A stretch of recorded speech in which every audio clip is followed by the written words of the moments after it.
Shalom Bapak Ibu dan Saudara-saudari yang dikasihi oleh Tuhan kita, Yesus Kristus. Saya ucapkan salam sejahtera untuk saudara semua dimanapun saudara berada. Damai dan sukacita dari Roh Kudus senantiasa melimpah di dalam hati dan kehidupan saudara semua. Dan pada hari ini, sebelum kita masuk ke dalam khatam pembacaan Alkitab, saya mengajak saudara semua untuk berdoa. Ya Allah, Bapa kami yang di sorga, Bapa dalam nama Tuhan Yesus Kristus, Tuhan yang senantiasa bersama kami di dalam kondisi apapun.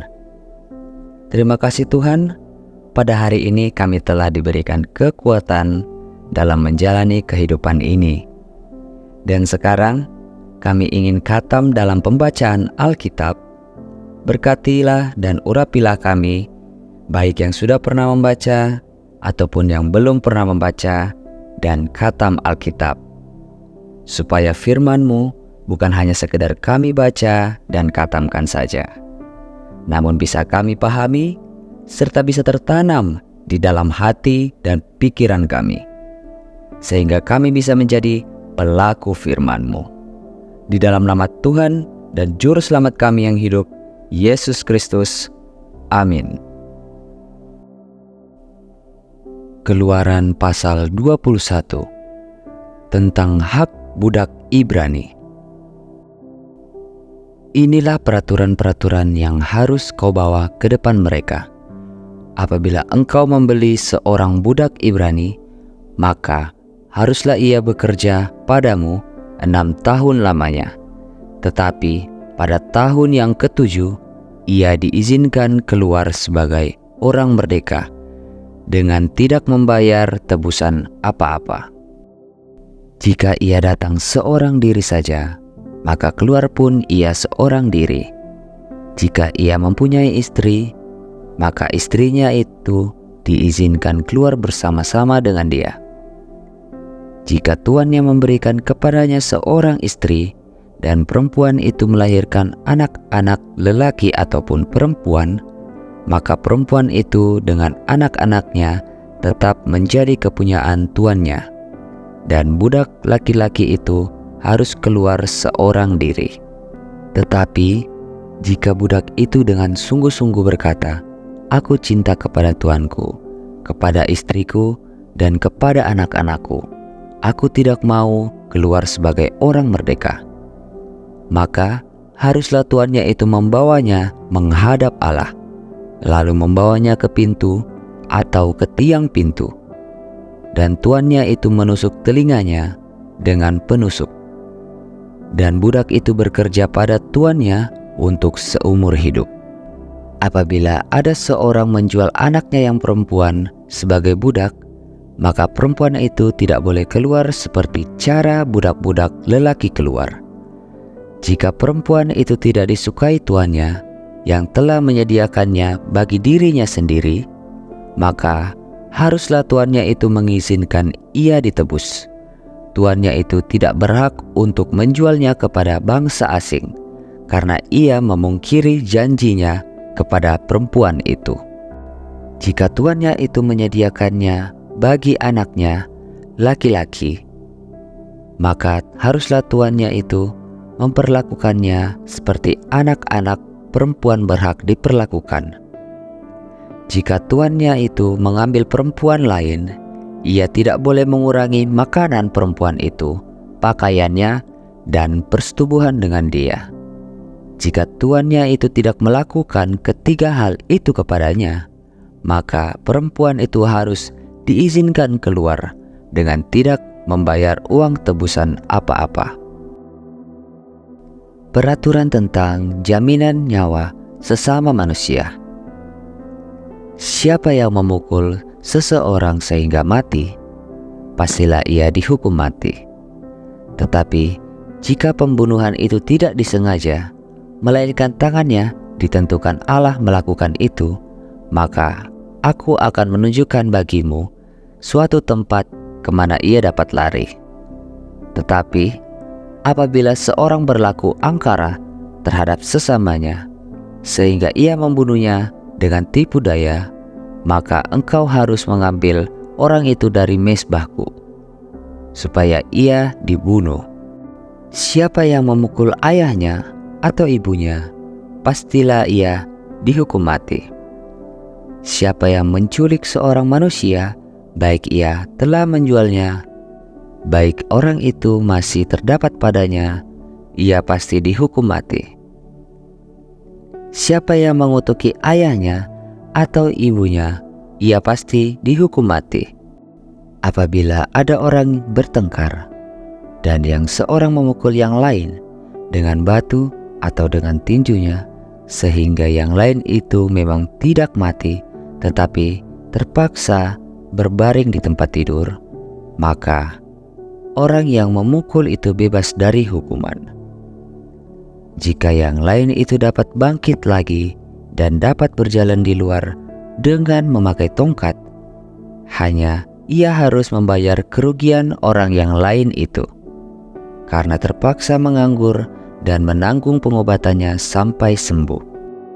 Apabila seorang memukul budaknya laki-laki atau perempuan dengan tongkat sehingga mati karena pukulan itu, pastilah budak itu dibalaskan. Hanya jika budak itu masih hidup sehari dua, maka janganlah dituntut belanya, sebab budak itu adalah miliknya sendiri. Apabila ada orang berkelahi dan seorang dari mereka bertumbuk kepada seorang perempuan yang sedang mengandung sehingga keguguran kandungan, tetapi tidak mendapat kecelakaan yang membawa maut, maka pastilah ia didenda sebanyak yang dikenakan oleh suami perempuan itu kepadanya, dan ia harus membayarnya menurut putusan hakim. Tetapi jika perempuan itu mendapat kecelakaan yang membawa maut, maka engkau harus memberikan nyawa ganti nyawa, mata ganti mata, gigi ganti gigi, tangan ganti tangan, kaki ganti kaki, lecur ganti lecur, luka ganti luka, bengkak ganti bengkak. Apabila seseorang memukul mata budaknya laki-laki atau mata budaknya perempuan dan merusaknya, maka ia harus melepaskan budak itu sebagai orang merdeka pengganti kerusakan matanya itu.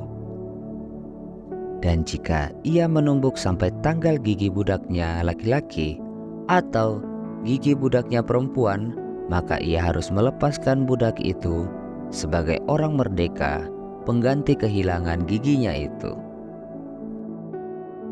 Apabila seekor lembu menanduk seorang laki-laki atau perempuan sehingga mati, maka pastilah lembu itu dilempari mati dengan batu, dan dagingnya tidak boleh dimakan.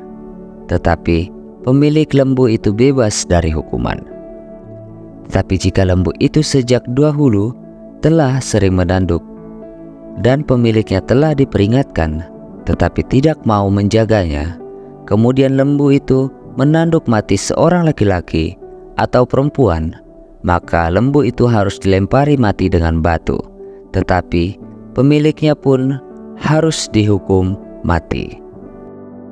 Jika dibebankan kepadanya uang pendamaian, maka haruslah dibayarnya segala yang dibebankan kepadanya itu sebagai tebusan nyawa. Kalau ditanduknya seorang anak laki-laki atau perempuan, maka pemiliknya harus diperlakukan menurut peraturan itu juga. Tetapi jika lembu itu menanduk seorang budak laki-laki atau perempuan, maka pemiliknya harus membayar 30 shikal perak kepada tuan budak itu, dan lembu itu harus dilempari mati dengan batu. Apabila seseorang membuka sumur, atau apabila seseorang menggali sumur dengan tidak menutupnya dan seekor lembu atau keledai jatuh ke dalamnya, maka pemilik sumur itu harus membayar ganti rugi, dan ia harus mengganti harga binatang itu dengan uang kepada pemiliknya, tetapi binatang yang mati itu menjadi kepunyaannya. Apabila lembu seseorang menanduk lembu orang lain sehingga mati, maka lembu yang hidup itu harus dijual. Uangnya dibagi, dan binatang yang mati itu pun harus dibagi juga. Tetapi, jikalau lembu itu terkenal telah sering menanduk sejak dahulu, dan walaupun demikian pemiliknya tidak mau menjaganya, maka ia harus membayar ganti rugi sepenuhnya. Lembu ganti lembu, tetapi binatang yang mati itu menjadi kepunyaannya. Proses khatam pembacaan Alkitab hari ini sudah selesai. Untuk mengakhiri proses khatam pembacaan Alkitab hari ini, mari kita berdoa. Ya Allah, Bapa kami yang di sorga, terima kasih karena Engkau telah menyertai kami di dalam proses khatam pembacaan Alkitab hari ini. Dan biarlah Roh Kudus senantiasa bekerja mengurapi kami, sehingga proses pada hari ini bisa tertanam dan menjadi kebiasaan di dalam hati kami masing-masing. Dan sekarang kami ingin melanjutkan kegiatan kami ya Tuhan. Kami mohon, sertailah dan berkatilah kami dalam kesehatan dan juga kebutuhan kami masing-masing. Di dalam nama Tuhan dan Juru Selamat kami yang hidup, Yesus Kristus. Amin. Terima kasih Bapak, Ibu, dan saudara-saudari yang telah mengikuti proses khatam pembacaan Alkitab hari ini. Sampai bertemu lagi di episode berikutnya. Tuhan Yesus memberkati kita semua.